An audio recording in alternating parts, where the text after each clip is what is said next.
For more than 30 years, the largest flying machines the world had ever seen crossed the oceans in near-perfect safety. These were not airplanes. They were floating giants, longer than 3 modern jumbo jets laid end to end, nearly the length of a great ocean liner, drifting silently through the sky with dining rooms and lounges and private cabins inside them. Tens of thousands of people flew aboard them over more than 1 million miles without a single passenger ever being hurt. And then, on one spring evening, in the space of about 30 seconds, in front of newsreel cameras and a crowd of reporters, the greatest of them all was gone, and the entire age of these sky giants died with it. This is the story of the flying ocean liners, and how a golden age ended in half a minute, built by people who believed it could be done. To understand how astonishing these machines were, you have to forget the airplane for a moment.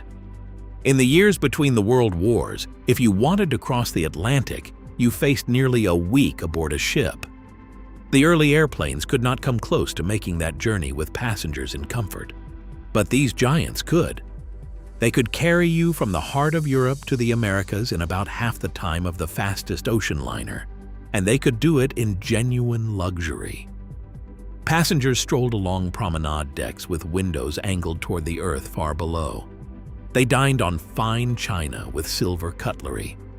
There was a lounge, a writing room, even a specially sealed chamber where smokers could light up in safety, high above the clouds. It was travel from a dream, silent and smooth, floating above the weather. The greatest of these ships was a true Titan.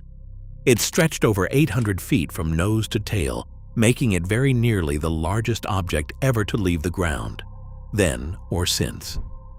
Inside its vast frame sat 16 enormous cells of lifting gas, wrapped in a skeleton of lightweight metal and a skin of taut fabric. It was the pride of its nation, a symbol of how far engineering had come, and it crossed the Atlantic again and again without trouble, a floating cathedral of the air. Now, before the story reaches that spring evening, hold a question in your mind. When this machine met its end, was it simply a tragic accident? A freak spark that no one could have predicted or prevented? Or was it something closer to a disaster waiting to happen? A beautiful giant that was already living on borrowed time for reasons most passengers never knew? Genuine misfortune or hidden inevitability? Hold your answer, because what you are about to learn changes the whole picture. Here is the secret that sat at the very heart of this machine. To float, it needed a lifting gas, and there are 2 that can do the job. One of them is completely safe. It does not burn at all. The other lifts just as well, but it is dangerously, violently flammable. This great ship had been designed, from the beginning, to use the safe one. But the safe gas was, at that time, controlled almost entirely by a single nation, and that nation refused to sell it abroad for reasons tangled up in the politics of a tense and darkening decade. And so the builders were forced into a terrible compromise.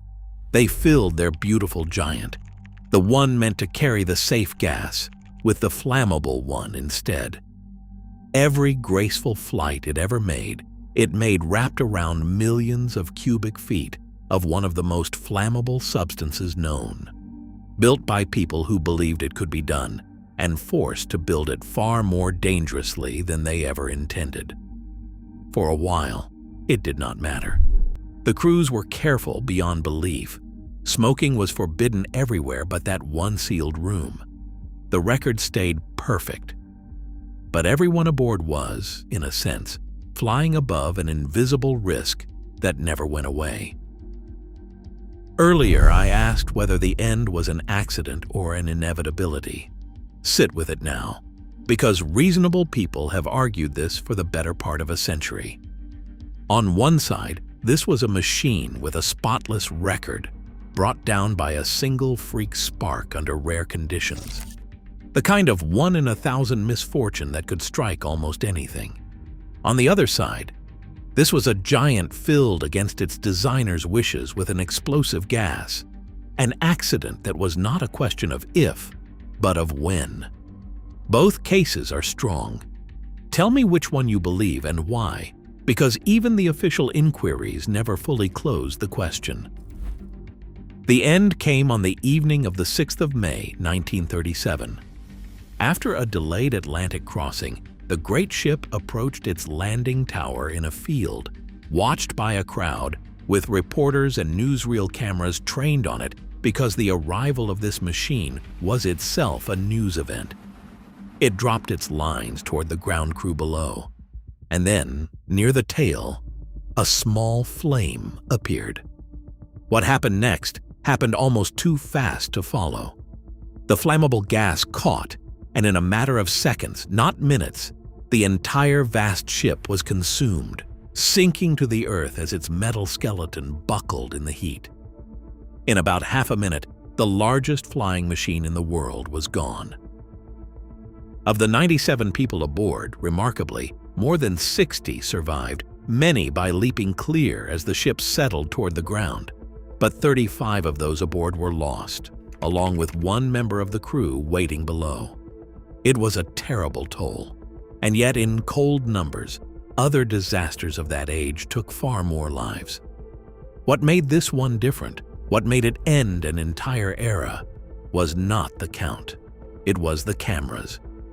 If you have been weighing accident against inevitability this whole time, tell me where you finally landed, because this is where the two questions merge into something larger. Because here is the part that truly ended the age of the sky giants. This was one of the first great disasters in history to be captured in full, on film and in sound, and shown to the world within days. People did not simply read that the giant had been lost. They watched it burn over and over in cinemas and newsreels across the globe. A radio reporter's anguished, breaking voice as he described the scene became one of the most famous recordings ever made.